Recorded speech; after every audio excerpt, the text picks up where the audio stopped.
வணக்கம் மாணவர்களே, இந்த வீடியோவில் என்ன பார்க்க போகிறோம் அப்படின்னா 7ஆம் வகுப்பு கணிதம்ல பருவம் 3ல் இயல் 1 எண்ணியல்ல பயிற்சி 1.2 இருக்கக்கூடிய கணக்குகள் தான் பார்க்க போகிறோம். வாங்க பார்க்கலாம்.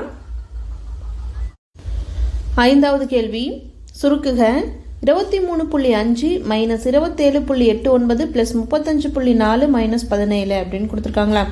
ஸோ சுருக்கணும் அப்படின்னா என்ன விடை கிடைக்கும்னு கேட்குறாங்க. அப்போ ஃபஸ்ட்டு கொஸ்டின் எழுதிக்கலாம். 23.5 மைனஸ் 27.89 ப்ளஸ் 35.4 மைனஸ் 17 இருக்குங்களா. ப்ளஸில் இருக்கிறதும் மைனஸில் இருக்க தனித்தனியாக பிரிக்க போகிறோம். ப்ளஸில் 2 இருக்குது, மைனஸில் என்ன இருக்குது 2 இருக்குங்களா. நமக்கு தெரியும். ஸோ நமக்கு என்ன பார்த்துருக்கோம் அப்படின்னா கூட்டல் கூட்டல் ப்ளஸ் ப்ளஸ் அப்படின்னா என்னது ப்ளஸ்ன்னு பார்த்துருக்கோம். மைனஸ் மைனஸ்னாலும் ப்ளஸ்ன்னு பார்த்துருக்கோங்களா. ஸோ கூட்டலில் முழு எண்களை நம்ம முழு எண்ணில் தசம எண்ணை கூட்டணும் அப்படின்னா 2 ப்ளஸில் இருந்துச்சுன்னா ப்ளஸ் குறி ஒரு 2 கூட்டணும். மைனஸ் மைனஸ் இருந்தால் ப்ளஸ் குறி போட்டு 2 கூட்டி பெரிய என்னோட குறி எதுவாக ஆன்சருக்கு போடுவாங்களா. ஸோ அப்போ ஃபஸ்ட்டு என்ன பண்ணுறோம், 23.5ஐயும் 35.4ஐயும் கூட்டிக்கிறோம். ரெண்டுமே ப்ளஸில் தானே இருக்குது. அப்போ அதை கூட்டிக்கிறோம். 5 + 4 9 ஆகிடும். புள்ளி இருக்கு அப்படியே வச்சுக்கலாம். 5 3 8 ஆகிடும். 2 + 3 5 ஆயிடும். அப்போ 58.9 கிடைக்குதுங்களா. அடுத்து 27.89 என்னென்ன இருக்குன்னு பாருங்கள். 10கள் இருக்குது, 1கள் இருக்குது, 10ல் 1 இருக்குது, 100ல் 1 இருக்குங்களா. ஸோ இது இருக்குது. இது எப்படி இருக்குது, நமக்கு மைனஸில் இருக்குது. அதேமாதிரி இங்கே 10கள் இருக்குது, 1கள் இருக்குது. 10ல் 1 100ல் 1 இல்லை. அப்போ அங்கே என்ன போட்டுக்கணும், 0 போட்டுக்கணும். ஸோ 9ல் 0 போயிடுச்சுன்னா 9, 8ல் 0 போயிடுச்சுன்னா 8, ஸோ 7 போயிடுச்சுன்னா 0, 2ல் 1 போயிடுச்சுன்னா மீதி 1. அப்போ என்ன வருது மைனஸ், சாரி இது 2ஐயும் கூட்டணும் இல்லைங்களா. அப்போ 9ஓட 0 கூட்டினா 9, ஏன்னா மைனஸ் மைனஸ் அப்படின்னா என்ன பண்ணணும், 2ஐயும் கூட்டிக்கிட்டு பெரிய நம்பரோட குறி போடணும். மைனஸ் மைனஸ் அப்படின்னு என்ன பண்ணணும், 2ஐயும் கூட்டி பெரிய நம்பர் குறி போடணும். 9ஓட 0 கூட்டினா 0, 8ஓட 0 கூட்டினா 0, 7ஓட 7 கூட்டினா 14 ஆகிடும், மீதி 1 ஆகிடும். 2 + 1 3, 3 + 1 4. அப்போ மைனஸ் 44.89 கிடைக்குதுங்களா. அப்போது இதுக்கு பதிலாக எழுதணும். அப்போ 23.5 மைனஸ் 27.89 35.4 மைனஸ் 17 எப்படி கிடைக்குது அப்படின்னா, நமக்கு ப்ளஸில் இருக்க 2 கூட்டினா 58.9 கிடச்சிச்சு. மைனஸில் இருக்க 2 கூட்டினா 44.89 கிடச்சிருக்குங்களா. இப்போ மறுபடியும் போடுறோம். என்ன இருக்குது, 10கள் 1கள் 10ல் 1 100ல் 1. 10கள் இருக்க இடத்துல 5 8 9 100ல் 1 எதுவுமே இல்லை. இப்போ ஃபஸ்ட் நம்பருக்கு 0. இங்கே என்ன வரும், 4 4 8 9ங்களா. ஸோ 1களுக்கும் 10ல் 1க்கு நடுமத்தில் புள்ளி வரும். இப்போ இதை கழிக்க போகிறோம். அப்போது 0லேருந்து 9 என்ன பண்ண முடியாது, கழிக்க முடியாது. அப்போ இவங்ககிட்ட ஒன்று கடன் வாங்கிறவங்க 8 ஆகிடுவாங்க, இவங்க 10 ஆகிடுவாங்களா. ஸோ 10ல் 9 போச்சுன்னா மீதி 1, 8ல் 8 போச்சுன்னா 0, ஸோ 8ல் 4 போச்சுன்னா மீதி 4, 5ல் 4 போச்சுன்னா மீதி 1. அப்போ என்ன கிடைக்குது, 14.01. இது ப்ளஸில் இருக்குது, இது மைனஸில் இருக்குது. ப்ளஸ் மைனஸ்னால் என்ன பண்ணுவோம், கழிக்கணும். கழிச்சிட்டு பெரிய எண்ணோட குறி போடுவோம். பெரிய எண்ணா 58.9. அப்போ 58.9க்கு என்ன குறி இருக்குது அப்படின்னா ப்ளஸ் குறி இருக்கனால நம்மளோட விட 14.01. அப்போ தேர்ஃபோர் கொஸ்டின் என்ன கொடுத்தாங்க, 23.5 மைனஸ் 27.89 ப்ளஸ் 35.4 மைனஸ் 17 இது பண்ணோம் அப்படின்னா 14.01ங்கிற விடை கிடைக்குது.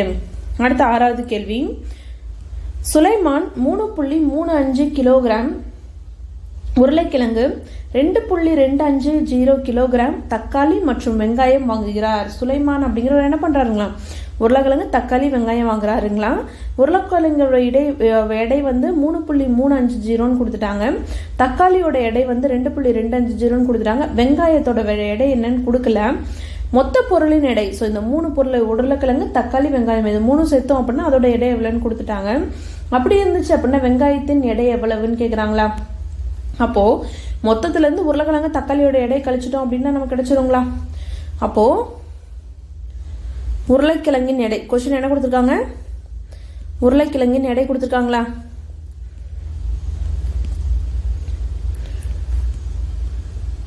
எடை எவ்வளோ அப்படின்னா 2.250 கிலோகிராம். அடுத்து என்ன அப்படின்னா தக்காளியின் எடையும் கொடுத்துட்டாங்க. தக்காளியின் எடை எவ்வளோ, 2.250, சரி இது வந்து 3.350, இது வந்து 2.250 கிலோகிராமுங்களா. ஸோ இப்போ நம்ம என்ன கண்டுபிடிக்கணும் அப்படின்னா வெங்காயத்தின் எடை கண்டுபிடிக்கணும். எது கண்டுபிடிக்கணும், வெங்காயத்தின் எடை கண்டுபிடிக்கணும். அப்போது வெங்காயத்தின் எடை ஈக்குவல் டு எடை ஈக்குவல் டு எப்படி கண்டுபிடிப்போம்? மொத்த எடை மொத்தமாக 3 சேர்த்து எவ்வளோ எடை வந்துச்சோ மொத்த எடை மைனஸ் மொத்த இடத்துலேருந்து என்ன பண்ணுவோம்? உருளை ப்ளஸ் தக்காளி எடையை கழிக்கணும். மொத்த எடையிலேருந்து உருளைக்கிழங்கு தக்காளி என்ன பண்ணோம்? கழிச்சிட்டோம் அப்படின்னா நமக்கு ஆன்சர் கிடைச்சிடும். மொத்த எடை எவ்வளோ நமக்கு? 10.250 மைனஸ் இதில் என்ன பண்ணணும்? உருளைக்கிழங்கு தக்காளி கழிக்கணுங்களா? உருளைக்கிழங்கு எவ்வளோ? 3.350. தக்காளி எவ்வளோ அப்படின்னா 2.250ங்களா? ஸோ இதை ரெண்டையும் இப்போ கூட்ட போகிறோம். ரெண்டையும் என்ன பண்ண போகிறோம்? 3.350. ஸோ உருளைக்கிழங்கு தக்காளியோட எடை கூட்டிக்கலாங்களா?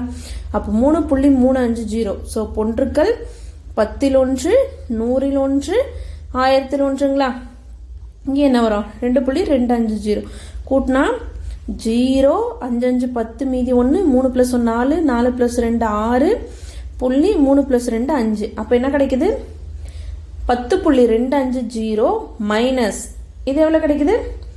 5.600 கிலோகிராம் அப்படின்னு கிடைச்சிருக்குங்களா? இப்போ என்ன பண்ணோம் அப்படின்னா 10.250ஓட ஸோ இங்கே என்ன இருக்குது? 10கள் இருக்குது, 1கள் இருக்குது. ஆனால் 5.600 என்ன இல்லை? 10கள் இல்லை. அப்போ 0 போட்டுக்கணும். 1களுக்கு நேரம் 5 போட்டுக்கணும். ஸோ 10 1 6 100 1 1000 0ங்களா? அப்போ இதை கழிக்கிறோம். 0ல் 0 போயிடுச்சுன்னா 0, 5ல் 0 போயிடுச்சுன்னா 5, 2ல் 6 போகாது. அப்போ இங்கே என்ன ஆகிடும்? 12 ஆகும். இவங்ககிட்ட ஒன்று கடன் வாங்கி இவங்க என்ன ஆகிடுவாங்க? இவங்ககிட்ட இருந்து இவங்க கடன் வாங்கி 10 இருப்பாங்க. 10லேருந்து ஒன்று கடன் கொடுத்து இவங்க 12 ஆயிடும். இவங்க 9 ஆகிடுவாங்களா? ஸோ 12ல் 6 போச்சுன்னா மீதி 6, 9ல் 5 போச்சு அப்படின்னா மீதி 4. அப்போ என்ன கிடைக்குது? 4.650 கிலோகிராம். அப்போ இதுலேருந்து என்ன சொல்லிடலாம் அப்படின்னா தேர்ஃபோர் வெங்காயத்தின் எடை தானே கேட்டாங்க. அப்போ வெங்காயத்தின் எடை ஈக்குவல் டு 4.650 கிலோகிராம். ஸோ வெங்காயம் எத்தனை கிலோ வாங்கியிருக்காங்க அப்படின்னா 4.650 கிலோகிராம் வாங்கியிருக்காங்க. அடுத்து 7வது கேள்வி. 0.713 பெறுவதற்கு 7.1லிருந்து எவ்வளவே கழிக்க வேண்டும்? ஸோ இதுதான் ஆன்சருங்களா. 0.713 நம்ம பெறணும்.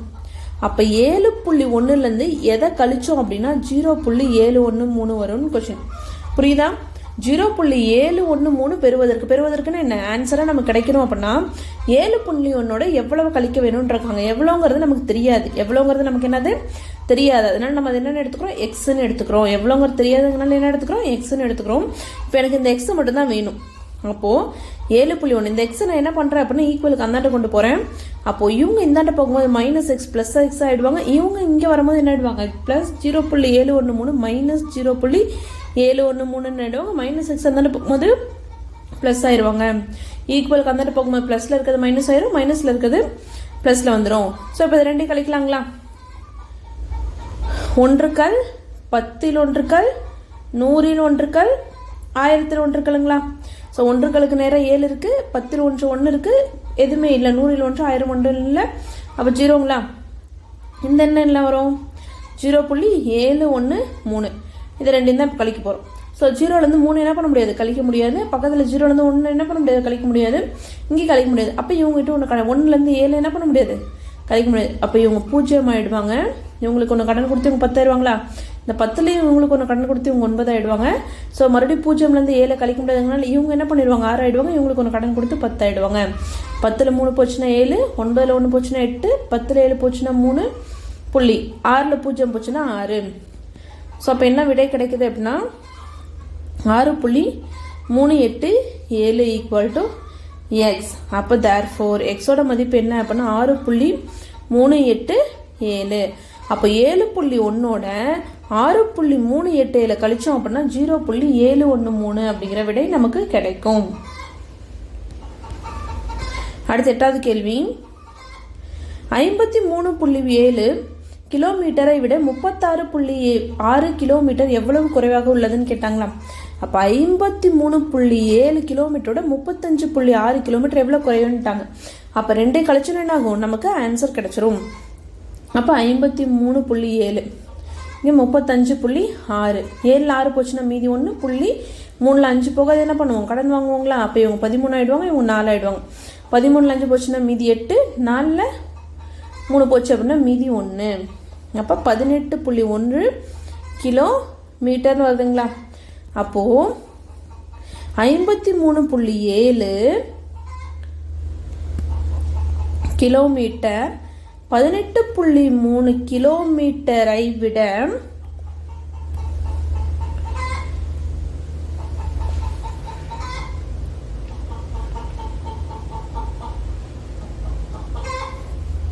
ஸோ இங்கே இது என்ன வரும் அப்படின்னா 15.7 கிலோமீட்டர் 53.7 கிலோமீட்டர் 35 கிலோமீட்டரை விட 18.1 கிலோமீட்டர் குறைவாக உள்ளது. ஸோ எவ்வளோ குறைவாக உள்ளதுன்னு கேட்டாங்களா? ஸோ 53.7 வந்து 35.6 விட 18.1 கிலோமீட்டர் குறைவாக உள்ளது. இதுதான் இதோட விடை. ஸோ அப்போ பெரிய எண்ணிலேருந்து சிறிய எண்ணை கழிச்சிட்டோம் அப்படின்னா எவ்வளோ குறைவாக இருக்குது அப்படிங்கிறது தெரிஞ்சிடும். அடுத்து 9வது கேள்வி. அகிலன் வடிவேல் பெட்டியை ரூபாய் 25.75க்கும் பென்சிலை ரூபாய் 3.75க்கும் பேனாவை ரூபாய் 17.90க்கும் வாங்குகிறான். ஓகேங்களா? கடைக்காரரிடம் ரூபாய் 100 கொடுக்கிறான் எனில் அவன் திரும்ப பெறும் தொகை எவ்வளவு அப்படின்னு கேட்குறாங்களா? ஸோ என்ன பண்ணுறாங்க? வடிவேல் பெட்டி ஃபஸ்ட்டு வாங்குறாங்க. வடிவேல் பெட்டி வந்து ரூபாய் 25 ரூபாய் 75 பைசா. அடுத்து என்னது அப்படின்னா பென்சில் வந்து ரூபாய் 3.75. அடுத்து பேனா எல்லாம் எவ்வளோ அப்படின்னா ரூபாய் 17.90 பைசா.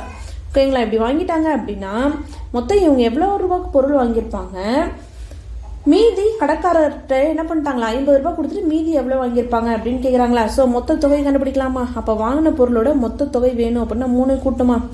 அப்போ மொத்த தொகை ஈக்குவல் டு, ஸோ வடிவேல் பெட்டி வந்து 25 ரூபாய் 75 பைசா, பென்சில் வந்து 3 ரூபாய் 75 பைசா, பேனா வந்து 17 ரூபாய் 90 பைசா. இதை 3ஐயும் கூட்டுறோம்.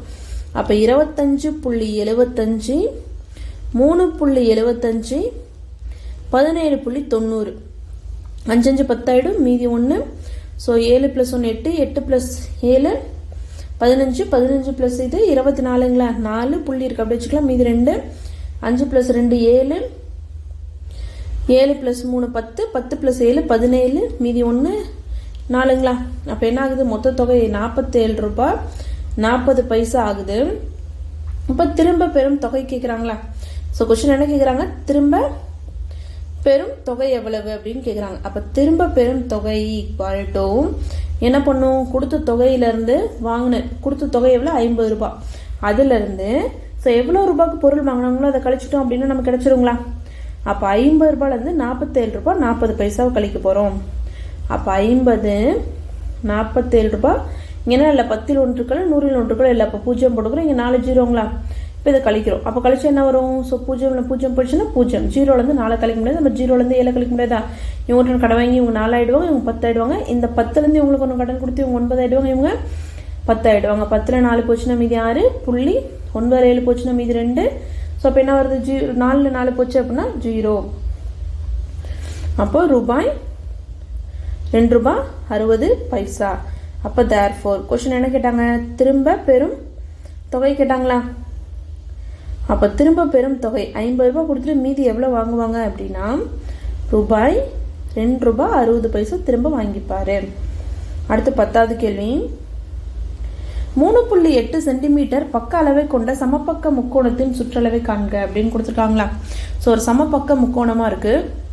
அப்போ சமபக்க முக்கோணம் அப்படின்னு என்ன அர்த்தம்? எல்லா பக்கங்களுமே இதுதான் ஒரு முக்கோணம் அப்படின்னா 3 பக்கங்களும் எவ்வளோங்களா? 3.8 3.8 3.8 அப்படின்னு இருக்கக்கூடிய சமபக்கம் இருந்துச்சு அப்படின்னா சுற்றளவு கேட்குறாங்க. சுற்றளவு அப்படின்னு என்ன? 3 பக்கங்களின் கூடுதல் அப்படிங்கிறது தான் நமக்கு என்னது? சுற்றளவு. அப்போ பக்கம் என்ன கொடுத்துட்டாங்க? 3.8 சென்டிமீட்டர். அடுத்து முக்கோணத்தின் சுற்றளவு.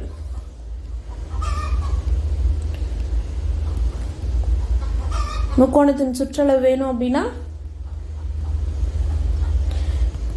3 பக்கங்களின் கூடுதலாக 3 பக்கத்தில் என்ன பண்ணும்? கூட்டணும். கூடுதல். அப்போ 3 பக்கமும் என்ன? 3.8 + 3.8 + 3.8 சென்டிமீட்டர். இப்போ 3.8ன்னு வந்துச்சா, இது இப்போ 3ஐயும் கூட்டுறோம். 3.8 3.8 3.8 8 8 16 16 + 8 24 புள்ளி வச்சுக்கிறோம். மீதி 2 3 6 9 + 2 11. அப்போ 11.4 சென்டிமீட்டர் அப்படின்னு கிடைக்குது. அப்போ என்னன்னு சொல்லலாம், கொடுத்துருக்கக்கூடிய தேர்ஃபோர் முக்கோணத்தின் பரப்பளவு ஈக்குவல் டு, கொஸ்டின்ல தானே கேட்டாங்க, சாரி, முக்கோணத்தின் சுற்றளவு. அப்போ முக்கோணத்தின் சுற்றளவு ஈக்குவல் டு 11.4 சென்டிமீட்டர் தான் சரியான விடை. இந்த வீடியோவில் உங்களுக்கு ஏதாவது டவுட் இருந்துச்சு அப்படின்னா கமெண்ட்ல கேளுங்க. தேங்க்ஸ் ஃபார் வாட்சிங்.